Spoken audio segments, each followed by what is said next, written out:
নাগরাকাটায় সাংসদ খগেন মুর্মুর উপর হামলা আর তার প্রতিবাদে গাজলের আলমপুরে 12 নম্বর জাতীয় সড়ক অবরোধ করে বিক্ষোভ বিজেপির। পরে গাজল থানা পুলিশের হস্তক্ষেপে রাস্তা অবরোধ উঠে যায়।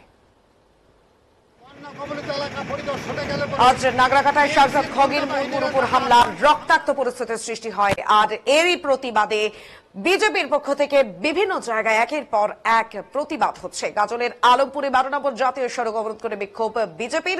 পরে গাজল থানা পুলিশের হস্তক্ষেপে রাস্তা অবরোধ উঠেছে। এই ধরনের কুকর্ম করেছে, অত্যাচার করেছে, আর ন্যায় বিচার হোক, দৃষ্টান্তমূলক তাদের শাস্তি দাবি আমরা রাখছি আমরা পশ্চিমবঙ্গ সরকারের কাছে।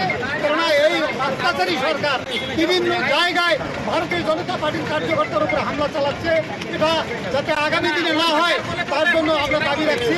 এই জন্যই আমরা আজকে সাময়িক কিছুক্ষণের জন্য আমরা পথ অবরোধ করেছি, এই বলে আমি এখানে রাখছি।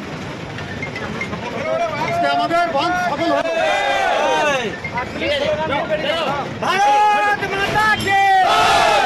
বন্যা বিধ্বস্ত এলাকাতে বিজেপির প্রতিনিধি দল গেছিল দেখতে ক্ষয়ক্ষতির পরিমাণ এবং কিভাবে ত্রাণ দেওয়া যাবে।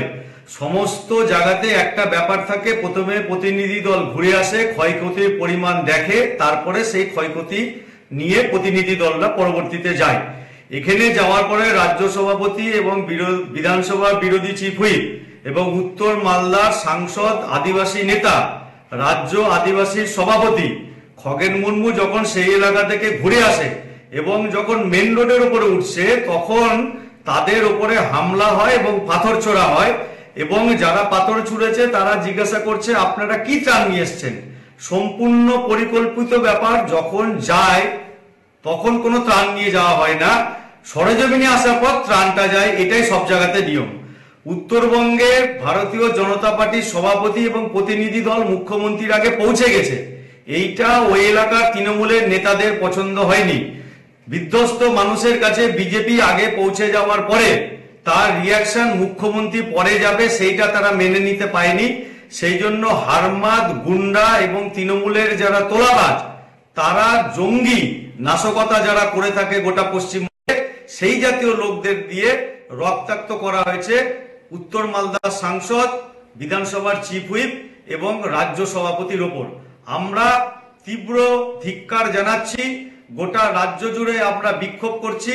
মালদা জেলাতে রথবাড়ি মোড়ে আমরা বিকাল 5টার সময় রাস্তা অবরোধ করব এবং পরিকল্পিতভাবে খগেন মুর্মুর ওপর দীর্ঘদিন ধরে মালদার যিনি তৃণমূলের সভাপতি আছেন, একজন ক্রিমিনাল, তাকে পাশে বসিয়ে পুলিশ সুপারের উপস্থিতিতে কার্নিভাল হচ্ছে এবং এত বাজে বাজে কথা বলার পরেও একজন আইপিএস অফিসার তাকে বসিয়ে রেখে কিভাবে কার্নিভাল করছেন এবং তার এই জাতীয় দীর্ঘদিন উস্কানিমূলক কথাবার্তাতেই আজকে খগেন মুর্মুর উপরে জিহাদিদের আক্রমণ হয়েছে। এই ব্যাপারে আমরা নিশ্চিত। বন্যা